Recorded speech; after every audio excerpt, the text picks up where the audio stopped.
გაიხსენეთ უფროს მეთაურობა. დაწყებული ჰქონდა ფაქტურად სოციალიზმის დამყარება საქართველოში. აგერ 97-ში უფასო საშუალო განათლებას მიაღწია ლეიბორისტულმა პარტიამ. შემდგომ პერიოდებში უკვე საბავშვო ბაღების სისტემა აღვადგინეთ, სახელმწიფო ბიუჯეტიდან დაფინანსებული და გადავარჩინეთ გაუქმებას და გაყიდვას. შემდგომ უფასო სასწრაფო დახმარება აღვადგინეთ. შემდგომ ექიმების 25,000-იანი შტატი გადავარჩინეთ. შემდგომ 85,000 პედაგოგის შტატი გადავარჩინეთ. შემდგომ დავუწიეთ დენზე ყაჩაღური გადასახადები 11 და 7 წლამდე შესაბამისად თბილისსა და რეგიონებში.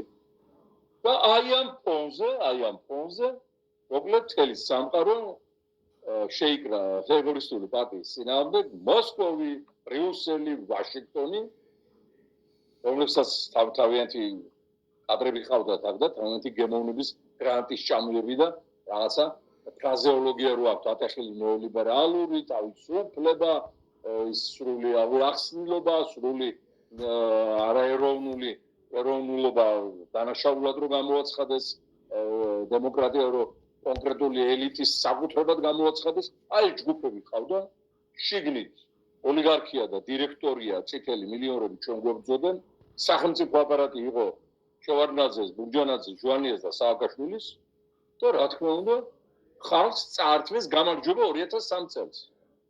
2003 წელს ხალხმა გაიმარჯვა, ეს ამას პირველად ვამბობ, მაგრამ ეს კარგად დავიხსოვოთ, 34% აიღო ლეიბორისტულმა პარტიამ. 34%. მეორეზე გავიდა სააკაშვილის პარტია, რაც ერქვა მაშინის ბლოკი, მესამეზე გავიდა შევარდნაძის ბლოკი და მეოთხეზე ასლან აბაშიძის ბლოკი. აი ესეთი იყო განლაგება.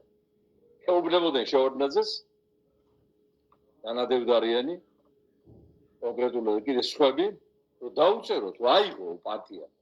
აიღო პირველი ადგილი 34%. დაუწეროთ, უსო და თავიდან იქნება აცილებული რევოლუციას და ყველაფერი. თავი მოიკლა. კახეთში რო ტყუნა ვირზე შეჯდა. და არაფრით არ დაგტოვა იმ ადგილზე, რაც მოგებული ჰქონდა. რაც აღებული. თქვენი ნები და თქვენი ხადაჭი. და მე რაც მოხდა, ალბათ კარგად დაინახეთ. ფაქტობრივად ჩვენ მოგვიწვეს გადატრიალება ლეიბორისტული პარტია არ დაუშვეს ხელისუფლებაში. რუსეთმა, ევროპმა, ამერიკამ, შიდა ოლიგარქიამ და შიდა ბიუროკრატიამ. ხალხი არ დაუშვეს ხელისუფლებაში და აი ამის შედეგს დღეს ყველა იმის